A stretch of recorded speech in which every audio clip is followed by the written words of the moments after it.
Black grapes LDL కొలెస్ట్రాల్ని తగ్గించడంతో పాటు ఇందులో ఉండే ఫ్లావనోన్స్ అనేవి హార్ట్కి బెనిఫిట్ ఇవ్వడానికి, బ్లడ్ వెజల్స్ని ఆ స్టిఫ్నెస్ నుంచి తగ్గించి స్మూత్గా చేయడానికి, సాఫ్ట్గా చేయడానికి ఈ ఫ్లావనోన్స్ ప్రధాన కారణం అవటం వల్ల హార్ట్ పంపింగ్ ఈజీ అవుతున్నది అనమాట. బ్లడ్ వెజల్ స్మూత్గా అవ్వటం వల్ల బీపీ కూడా తగ్గుతుంది. అందుకని గుండె జబ్బులు రాకుండా రక్షించడానికి బ్లాక్ గ్రేప్స్ బాగా ఉపయోగపడుతున్నాయని ఇట్లా తేలిందనమాట.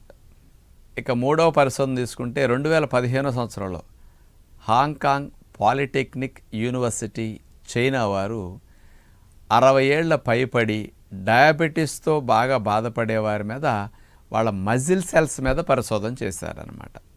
ఈ సీడ్లెస్ బ్లాక్ గ్రేప్ జ్యూస్ని ఇలాంటి వారికి అందించటం వల్ల ఆ కణజాలంలో ఉండే డిఎన్ఏని మాడిఫై చేసి బ్లాక్ గ్రేప్ జ్యూస్ ఏం చేస్తున్నదంటే ఈ కణపొర పైన